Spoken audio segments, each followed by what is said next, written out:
Hi, this is Adam Eliyahu Berkowitz from Breaking Israel News.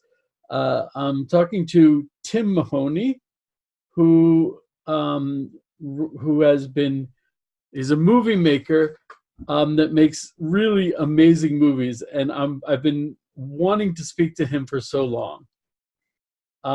Just to give you an idea, Tim does a lot of.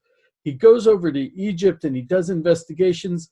His whole question, and I remember you once said, in Patterns of Evidence, I'm paraphrasing you, you said that you believe in the Bible, but you'd like to know if it's true. And that touched me deeply because I think every person of faith who believes in the Bible, whether you're Jewish or Christian, you have that question. You know, we read the stories, and you've actually been going over and investigating the stories. And I think that's a huge thing. How's that been working out for you? Have you shown that the Bible is true? Well, I think, my films, I've tried to be as honest as I possibly can with these films. And as you know, I asked the question, well, what is the scripture saying? And is there so we look for events. With a patterns film, I'll look for an event like the Exodus. And what do you know about the Exodus? We know that it begins I actually go back to Abraham, and that God made a promise to Abraham that his seed would multiply, but that before this happened, and that they would go into the promised land. But before it happens, he says there's something that's going to happen. You're going to be living in a foreign land, and you're going to be enslaved, but God's going to free you and bring you back to this land. This was the promise that God gave to Abraham. And so what we find out is that in the narrative of the Exodus, we see that the story of Joseph, and he gets sold into slavery. And Joseph, I have learned, is such a significant character in the Bible, more than you can imagine, more than I had ever thought, because it is actually Joseph's life that is where we can find evidence for the Exodus story in Egypt. That's where it all begins, and it centers around some amazing evidence that we have found. And so the question then is that, as you've heard people saying, well, I've heard, what's the point of looking for the route of the Exodus, which is what I started over 20 years ago, looking for the route, when they would say there's no evidence that the Israelites actually lived in Egypt. Well, here's the point. The point is that mainstream scholars today and many people today tell you that the Exodus didn't happen, had to have happened around 150 BC. You get that? There's some funny reasoning going on there. The Exodus that didn't happen had to have happened around 1250 BC. And so what's going on is that they've limited this point of history. And what Patterns of Evidence film does, it doesn't limit the... I'm sorry, I'm having a little problem with the internet. Are you there? So I'm sorry, you were saying that you were looking for the route of the Exodus? Yes. So what ended up happening, Eliyahu, is that when I first started this investigation, literally around 2001, 2002, I was told, what's the point of looking for the route of the Exodus? They said, because there isn't any evidence that the Israelites lived in Egypt in the first place. So I put the film that I'm working on right now, the Red Sea Miracle, I put that on pause. And I realized that we had to go into Egypt and look for evidence of the early Israelites. And that is where we found this amazing pattern of evidence connected to Joseph and his family. And that's how this all began. It begins with the evidence that we see with Jacob and the family coming into the Goshen area, which would be the northeast part of the Delta. And that really began the foundation for the work that I'm doing. Are you talking about avarice? Yes. Mm-hmm. I read your book.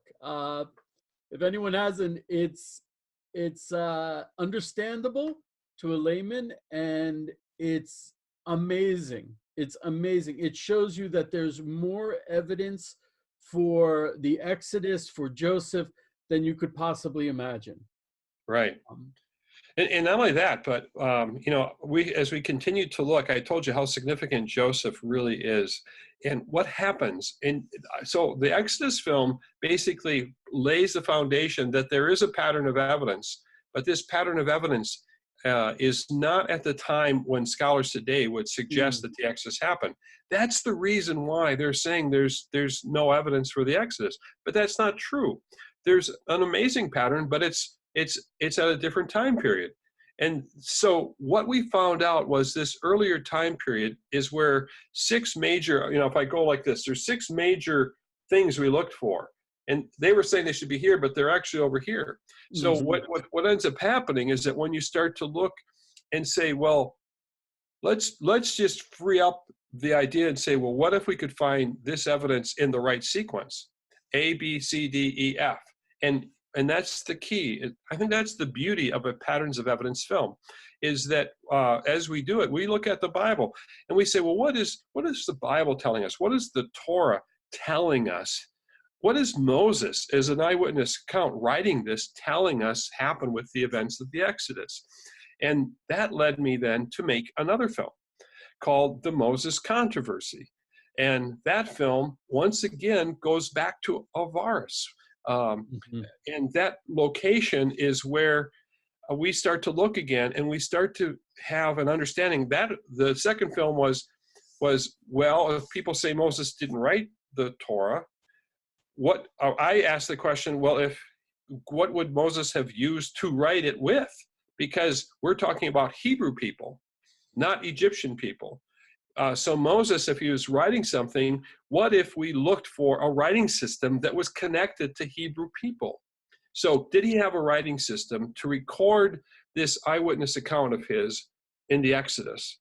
So I said, could we find a writing system at the right time in history that he would have needed it?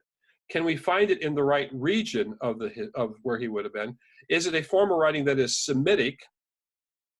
And then there's another question is those are the first three things I looked at. But then I found that absolutely what uncovered was there was a writing system that showed up at the time that Joseph and his family were there. And it was in the right region. And not only that, it was Semitic. And as we look at it more, we find out that it's not just that, it's even bigger than that. It's so huge.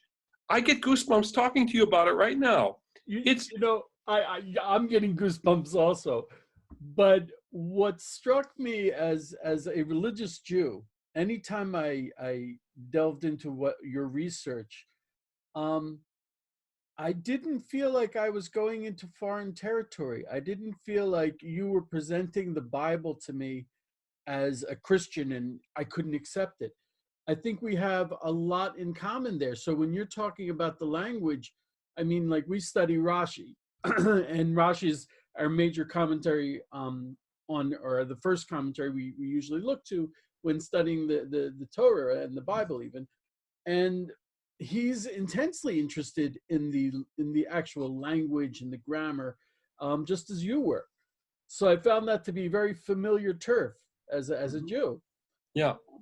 Also, if I can dial it back just a bit, we mentioned Avaris. I hope I'm pronouncing it correctly. Avaris, yeah.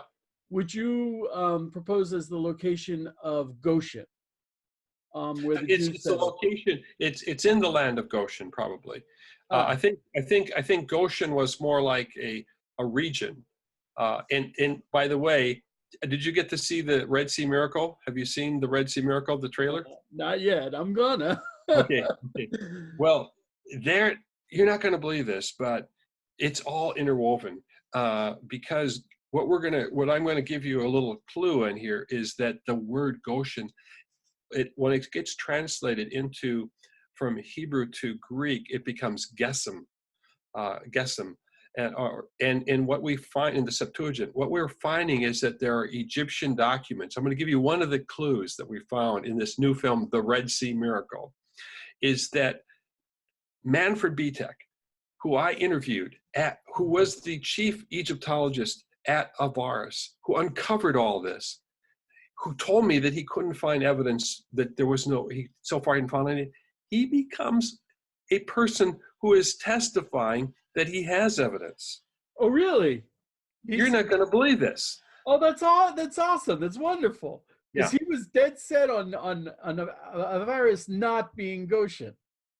Well, guess what? I heard he had some exciting news to share. And so I met him in Jerusalem, and we have this amazing conversation. And he was going like this. He's like this. I have new evidence. Really? Oh my gosh. I also just to throw this out there. What amazed me was one of the reasons that he said, if you could explain to me, it was connected to the proximity to Ramses, the city of Ramses, if I'm not Yeah. mistaken. Well, they're almost like side by side, but it's like this is Ramesses time period. If I go like this, and this is the Avaris, and so this is earlier in time, buried underneath the city of Ramesses, off to the side is so Ramesses and Avaris. They're like right next to each other, and the Avaris is the older city. So when we're being told that the Israelites lived we're building the storehouses of Ramesses and Pitam, we have the right location. It's just an earlier time. But if you were to know where it was, you wouldn't know where it was if you called it by its older name. Right, but this is a technique that, at least in our tradition of studying the Bible, this is a technique that the Bible does quite a bit, where it will mention a place that it'll be like, this is what it's known as today or later, but it was not known as that when we're telling this story. Yeah. So when you presented that in Patterns of Evidence, I was like, yeah, I can relate to that. That's what we do all the time. I can totally believe that Avaris is in the same place as Ramses, but much earlier, and the Bible would see it that way, though archaeologists clearly do not. Yeah. And what's interesting is that when the Torah tells us that Jacob came into the land, guess what? It says he comes into the land of Ramesses.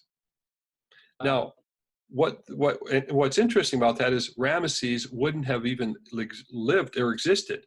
So Right. what you know is that the person who's communicating is trying to give you clarity as to the location, and that's what he knew the name by. That's what they knew the name by. But it wasn't really the land of Ramesses, because Ramesses is tied to a time period as well as a geographical location.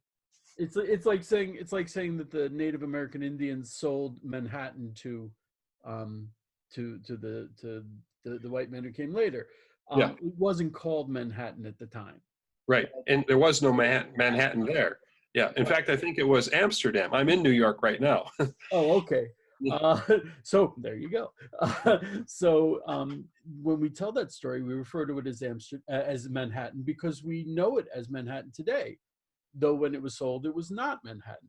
In the same way, the Bible mentioned, oh, this is Ramses, though at the time that they were talking about Jacob and Joseph, it wasn't known as Ramses. Right. Ramses had not been built yet, the city. Right.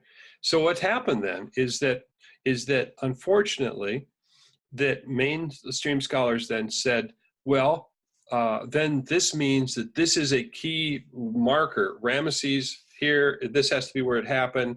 But so they basically started to look at the time of Ramesses, and guess what? They found nothing. They didn't find the Exodus story at the time of Ramesses. But what we're saying is that it didn't happen at the time of Ramesses. It happened at a different time earlier. And Yeah. all that evidence has been dismissed. And you very well showed that when you look earlier at an earlier timeline for the Exodus, there's plenty of evidence.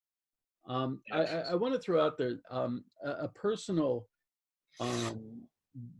agenda I have, a personal issue I have, is that you would think that archaeologists in Israel would want very much to promote a pro Bible agenda, or to show that the Bible is a valid source. Unfortunately, my experience as a reporter and interviewing and seeing the stories develop about archaeology is that there is not. The opposite is true. There is a school of thought that the Bible is absolutely not a valid source. However, in recent years, there is a movement to return to the Bible as a valid source. So I think your efforts not only are, I think it would sell them very short if you just see it as entertainment for religious people. I think you are actually fixing something that's broken in the world of biblical archaeology. Hmm. Well, thank you very much. I think the issue is that the archaeologists who I've spoken to from Israel who say there's no evidence for the Exodus or for the conquest, let's say the Israelites coming to the Promised Land, it all goes back to chronology. And chronology is, when did things happen? And if you have, as you might know, Egypt is the measuring stick for all of chronology of the Mediterranean and for Israel. It's because Egypt has so many artifacts that have been spread throughout the Mediterranean. The gold standard for when things happen is set by the Egyptian chronology. But I have gone and tried to understand and talk to people, well, how did they align that chronology? Where did that chronology alignment come from? And I believe that it goes back to Champollion, who was the one who deciphered the Rosetta Stone. And I've been with Egyptologists like David Roll and other people who've been talking about chronology. But chronology is at that time, Champollion was just learning how to read, and he went to the Karnak Temple, and he saw a name that he thought was related to a name in the Bible, and about Shishak in the Bible. When he came, he thought it was connected to Jerusalem and cities being taken, and the Shishak-Shoshank connection. So the Bible was used way back in the, let's say, 1800s as a way to sort of connect Egypt's history. But so, here's this name on the wall, Pharaoh, I think Shoshank, and there's a Bible passage. And so they basically said, well, this is where we connect the Bible with Egyptian history. But if you look at the details, which is in our book, A Filmmaker's Journey, Patterns of Evidence, A Filmmaker's Journey, I'm not the one, I'm a filmmaker, and I'm more like an investigative reporter. Mm-hmm. I'm not an archaeologist or anything, but I talk to different people, just as you do, and we hear lots of information. And Egyptologist David Roll was saying that this connection back then started to sort of formalize the understanding of Egyptian chronology, and then they built everything around it. But if you go back and examine it again, what some people are saying is that it's off, that it's not correct. It might be off by several hundred years, yes. Rosetta Stone? The interpretation of the Rosetta Stone? No, when someone first learned how to read the hieroglyphs, they possibly were just beginning to learn, and their synchronism, how they synchronized Shoshank and Shishak was not a correct synchronization, but it's never been changed. So what is that telling us? It's telling us that the events of the Bible and the events of other histories are off. So when people are looking at something and they're saying, we believe this is when it happened, and they're trying to correlate,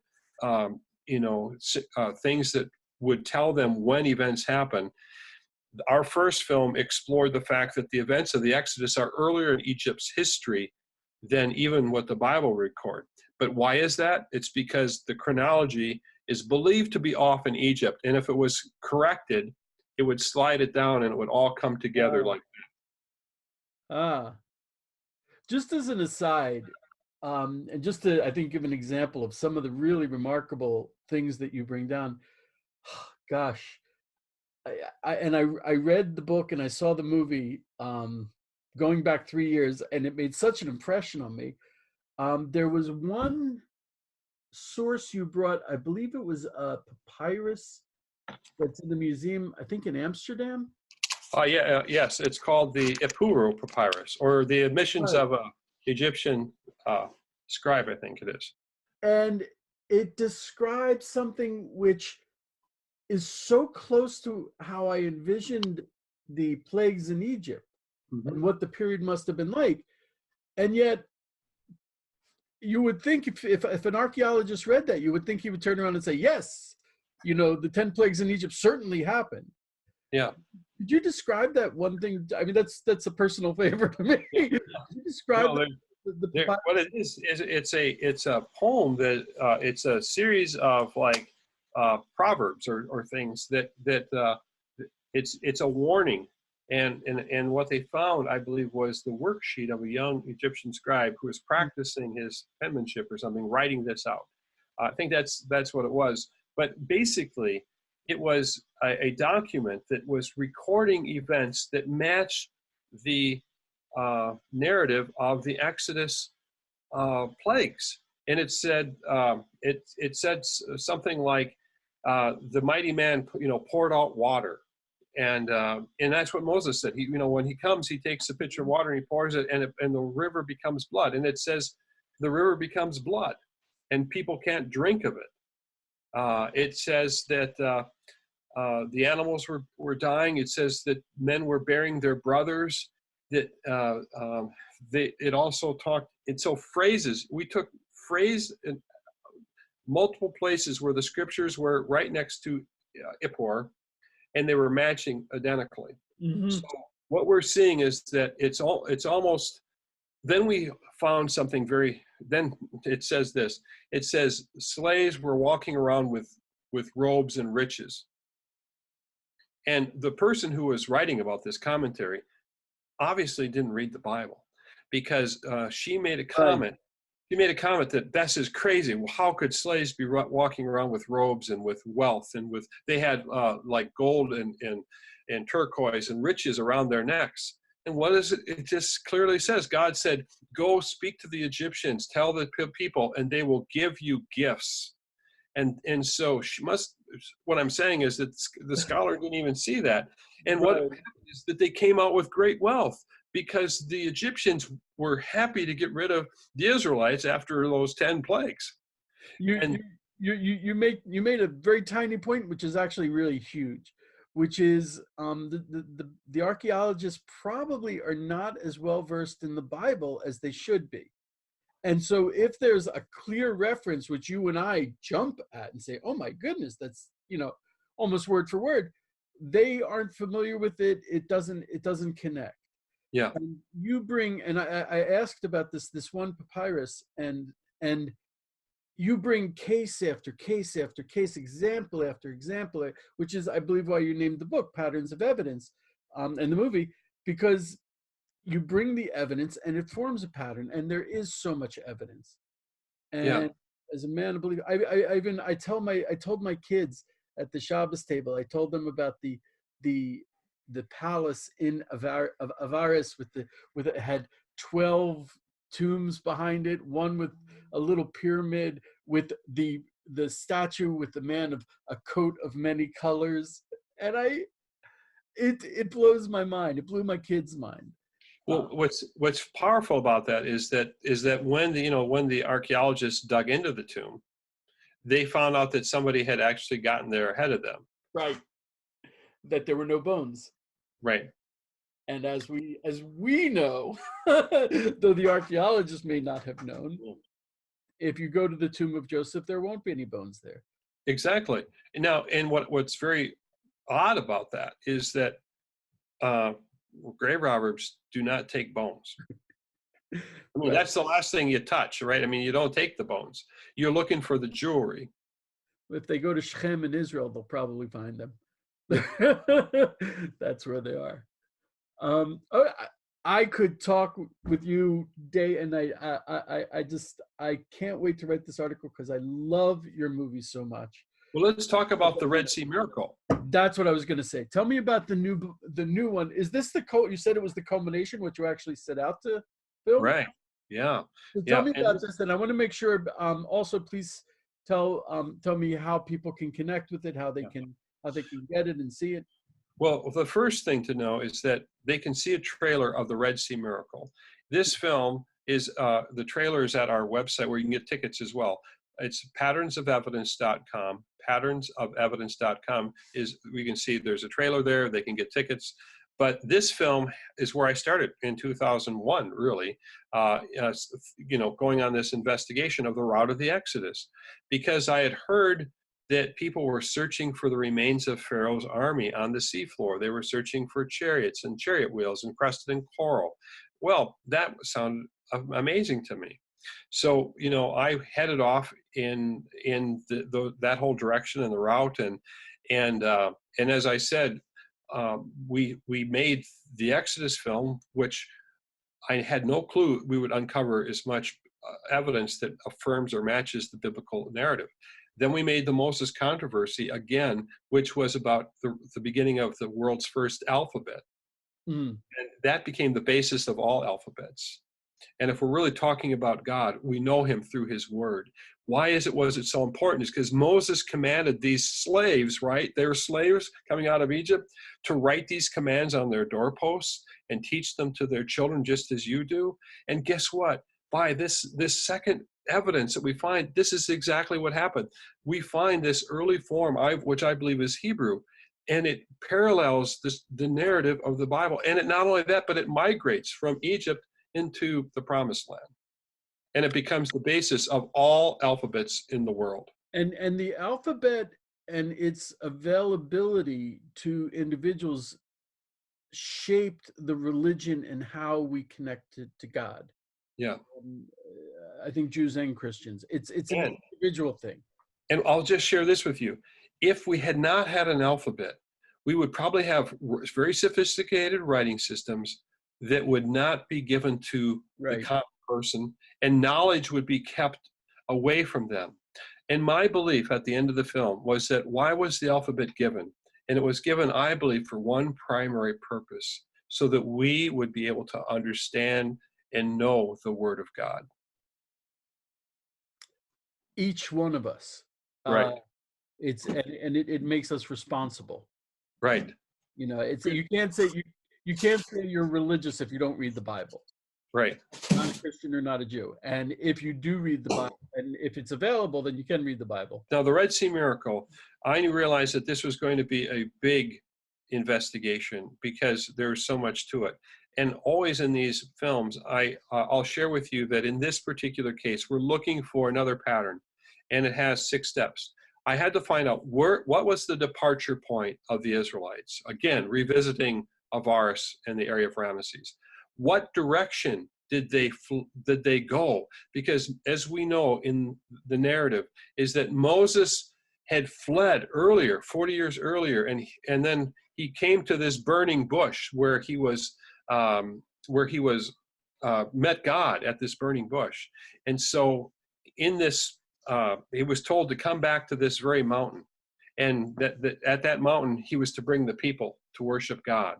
And so that's what he was supposed to do. But where was he going? Where is this mountain? And so we asked the question, was Moses in the land of Midian? And the answer to that question, I believe, is I think that he was. So we know that the Israelites were heading in a direction more like easterly out of Egypt. So we have a departure point, we have a direction, we have a desert that they had to cross. The question is, was it a big desert or was it a small desert? Then we have a detour to a dead end because they're trapped. And the God tells them, go and turn and camp at Pi-hahiroth by Migdol and Bel-Zephon and by the sea, Yam Suf. And then we have what I question is a deep sea. There are scriptures that say that this sea that was mighty and deep. Well, today we have 2 viewpoints. One of them I call Egyptian, and the other one I call Hebrew. And so some people say, well, this event happened close to Egypt. And I suggest, well, that's the Egyptian viewpoint. The other viewpoint says, no, the crossing was on a mighty sea, and they believe it's the Gulf of Aqaba. And I call that the Hebrew viewpoint. Because every time Moses and other biblical writers talk about the word Yam Suf, Yam meaning sea, what does Suf mean? They always refer to it geographically as at the Gulf of Aqaba. Solomon had a fleet of ships on Yam Suf. Hezekiah had ships there. The boundary of Israel is from Yam Suf up to the Sea of the Philistines, which is the Mediterranean. So that's the contest. We have once again multiple viewpoints. We've got scholars that are saying the Bible has taken words from Egyptian, and that Suf really means It's an Egyptian word called tuf. It really means reeds. Yeah, yeah. So it's the, I tried, and in my articles, I try writing Reed Sea, and my editor always changes it because people don't understand. right. It is the Reed Sea. Well, this is what we're going to look at, because I'm going to challenge the question of how do we get there? Because it starts out as Hebrew, Yam Suf, then it becomes Greek and the Septuagint, and it becomes Red Sea. And by the way, the Greeks had 20 words for reed, or different types of vegetation. They didn't use it. They called it the Red Sea. And then later on, it becomes the Sea of Reeds.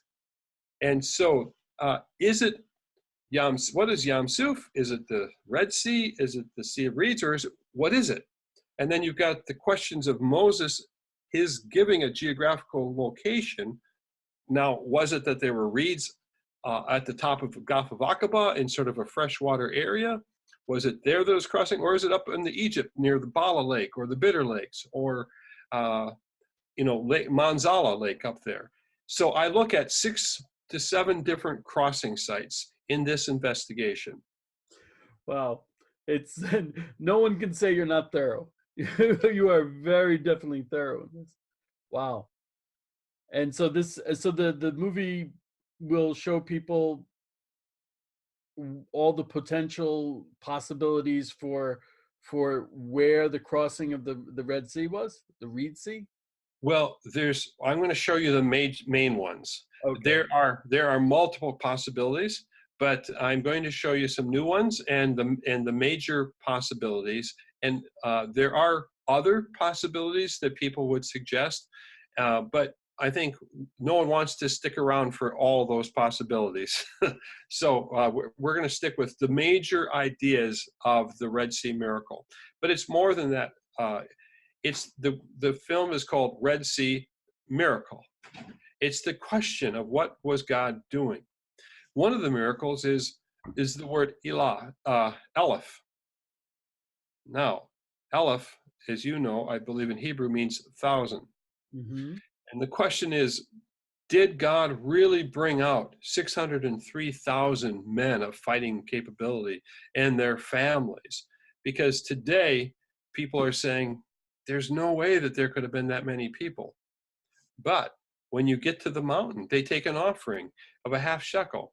And guess what? That number matches the amount of men, of the adults. And not only that, when they add up the tribes, that number matches the number of men. But today, people will say, no, Aleph means clan or group. So there's the question of God's provision for these people, because it's telling us multiple times that there's a massive amount of people. And for me, that was the biggest challenge of all, was this many people have been provided for. You see, it's filled with miracles. And then what about this cloud? It says that there's a Hebrew word, I understand. It's used in Genesis 1, where it says the Spirit of God hovered over the waters. It's hovering it like this. Yeah. And I believe that's the same word that is used in the cloud covering the Israelites. It says he brought them up like in his, I forgot if it was wings or whatever, but he carried them to the mountain. They traveled day and night, and this cloud was protecting them in the daytime from the sun, and at night it provided light because it was a pillar of fire. That's a miraculous happening. And the question is do we believe that really happened? Some people say, I don't think there was a cloud. I think it was a volcano with a smokestack that they were following. You know, I've been reporting on these type of on like seeing prophecy in the news for 4 years, Mm-hmm. 4.5 years, and I can't tell you how many times there are things that if you just look at it right, it's so clearly a miracle. Time after time after time, and prophecy, you see it actually happening. We have a cute little joke, that when the Jews were going through the sea, one Jew was looking up at the walls of water saying, look at the miracle, look at the miracle. Another Jew was looking down at the mud and he said, I see mud just like we had in Egypt. So it's all a matter of perspective. And, you could, if you investigate it, there's no reason to rule it out just because it seems improbable from where we're standing here today. I also, I'm going to say this also as a note to myself to put it in the article. You present this, you present the evidence, the proof, you present it factually, but you also present it graphically in a way that's easy to understand. Proof is I can still remember it years later. And also I've seen from the trailers I've seen, it's also entertaining. And this is all really important. It helps, helps to learn the material that you're presenting. Yeah. Well, what happens is that when these scholars were telling me things, I was like, I'm not sure. I mean, I'm a pretty quick study, but I have to make it so that if I'm going to understand it, I have to visualize it. I have to make it visual. That's why we created the wall of time. When someone would tell me that it happened at 1450 BC, okay, I can't hold that in my head. It's a number. So, but if you could put it on a place where I could see it, so we've created that wall of time. And then someone says the Bronze Age. Well, if I can put 50 BC, and then I know where the Bronze Age is, and then someone says the Middle Kingdom. Well, what they're saying is one's a measurement device for the area of Israel and a time period, and the other one is one for Egypt. And they intermix these different terms because scholars don't communicate very well with common people. They kind of have used their scholarship as a way of separating them as being the smart guy, and you don't know what they're talking about. The sad part about some of that is that not many people really connect with what they're saying. And they're okay with that, by the way, because they're talking to other scholars. But so my job as a filmmaker is to try to understand what they're saying. But the other thing is that these films are built on logic. And what we do is we say the logic of the Bible is telling us that certain events happened, that God entered time and space, and that as he entered it, he did something. And we look for the first thing that God did when he entered time and space. And then we look for the second thing and the third thing, because the scriptures are telling us that this is God acting in history from Abraham, Isaac, Jacob, Joseph in the promised land, what happens with the famine and the family coming in, them rising into a large group. We can see that in the archaeology. That's what you're seeing. Now, that first film covered the arrival of the Israelites, their exodus, and then it covered the Exodus film, and then the conquest. Now I'm doing the middle story. The middle story is the Red Sea miracle. Which sea was parted? And then we're going to make it very practical. How is it possible that miracles still happen today? Is it possible that God can provide for people, even my own family, if, when it seems like, how am I going to make ends meet? If God is the God who provided for the Israelites in the desert and their children and sustain them with water and sustain them with food, will that God sustain me and my family in our need today? It's funny. I'm sitting here in the Golan. I'm just maybe a dozen miles away from Syria. And it's not logical that I'm sitting here, my family is taken care of, everything is very nice, very sweet. I live in a nice suburban town that's not so different from where I grew up in New Jersey, yet just 20 miles away there are people who are, Hashem should help them, they're going through a very hard time. Hashem, and it's clear that Hashem is providing. Hashem is just pouring it right down here. And unfortunately, for various reasons, mostly through the actions of men, that sustenance is not coming down just a few miles away. So I can envision the desert, the sustenance in the desert, very much on that level. Mm-hmm. I also want to add that another very powerful thing about your books and your movie, you interview rabbinic scholars. I don't think that I did not. I'm fairly sensitive to this. There was not a sectarian feel to it. It was not a Christian movie. It was a movie about the Bible that I think Jews would feel very comfortable and get a lot out of. Yeah. Yes. And depending upon I have Rabbi Manis Friedman, who's a friend of mine, And Rabbi is he grew up, or he's in St. Paul. He grew up in I think in New York, but he's a very good friend, and he is continuing on. I filmed him for several days, so he's kind of he tells the narrative of the story of the Exodus all the way through, and so I've got him all the way to Mount Sinai. So our vision is to continue to tell this investigation over multiple films.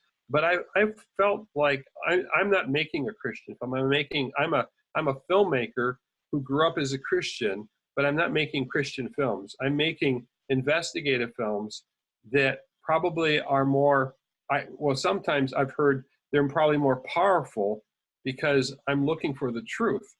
If I talk to a man who's an agnostic or who has become an agnostic, and he's telling me reasons why he doesn't think it's true, I said, well, I need to know what caused that. And because I do know the Bible says there are consequences if we don't believe. And so, and I know in a very friendly way, I would say the same thing. Well, you were raised to believe, but you don't believe. I said, but it does say there's consequences. And they go, yeah, I understand. In some cases, what I have found when I told you that our films are based upon dramatic logic is that as you investigate the logic of what some people are saying, you're going to see that there's gaps in the logic of what they've got. And sometimes there's no foundation in the logic that they have.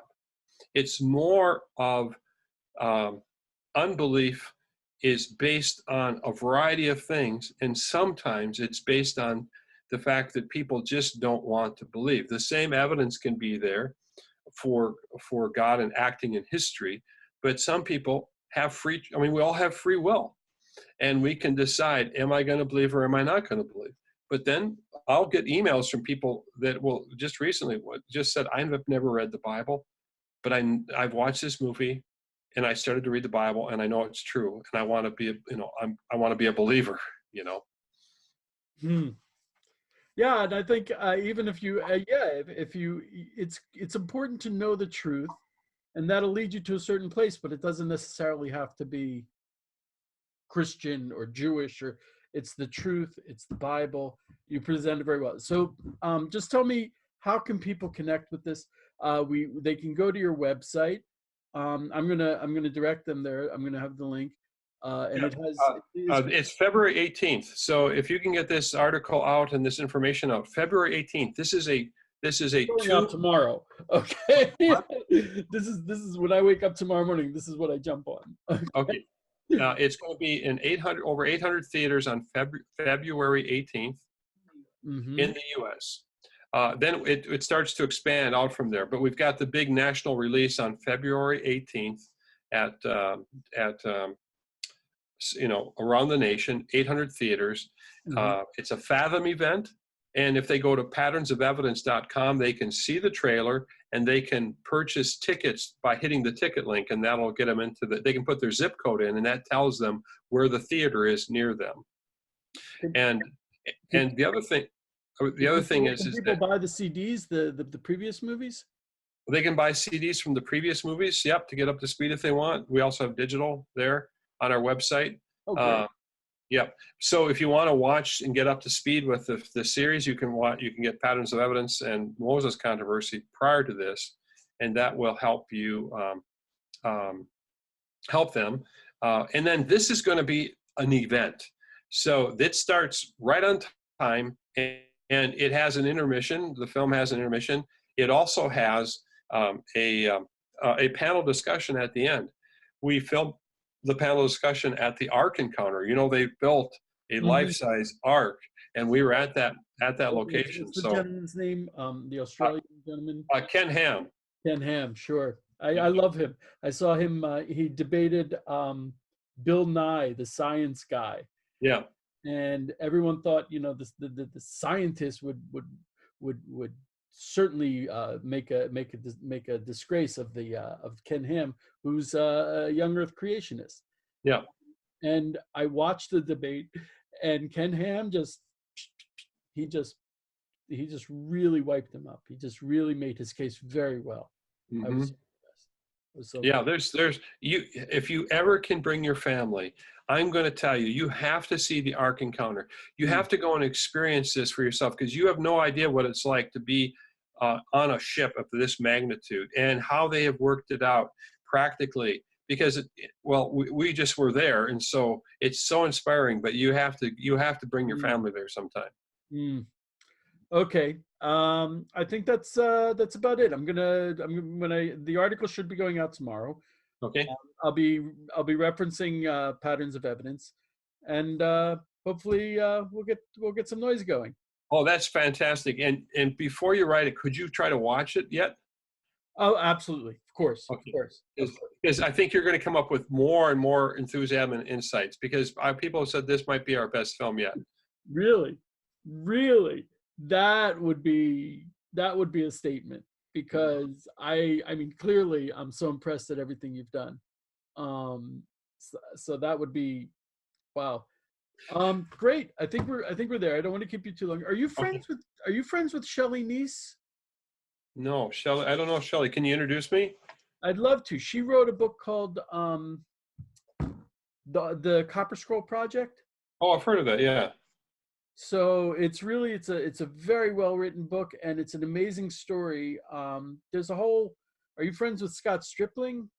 Oh yeah, Scott. Yeah. Okay, so she's actually connected to Dr. Stripling now, and she's learning. How do you spell Niece? Neese. Shelley with two E's. Okay. And I don't know if I'll send you an email with her contact info.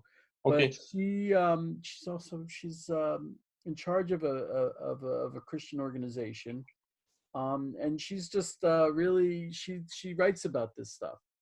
So she's a sharp lady. If you could connect us, maybe she could say something about the film. Yeah, sure. And she's good friends with Scott Stripling, and there's this little community growing of people who are like, archaeology, Bible, same thing. You know? Yeah. Great. Well, God bless you, and you're a great friend. You're a great encourager for me. I have been wanting to I feel like I've spoken to you so many times before, because I'm such a fan, and I've been through your book and through your movies, and I go to your site at least twice a week. So, oh wow! So I'm also going to be pushing the site, just because anyone who's into biblical archaeology, it should be like on their list. Are you a thinker then? You get those thinker updates? I don't know. I might not, just because I can get inundated. Yeah. Well, every week we have a new biblical archaeology thinker update. That's the reason why I ask. But they come out to the thinkers, earlier than they show up on the site. Ah, okay. Okay, yeah. So I'll check that out then. Great. Yeah. Okay. Okay, thanks so much, Tim. I appreciate it. You're welcome. All right. Did you bring your guitar with you? Did you bring your guitar? What was that? Did you bring your guitar with you? No, I didn't bring my guitar. No, I didn't this time. It's too much to carry. Okay. Okay, thanks so much. Be blessed. Okay, bye-bye.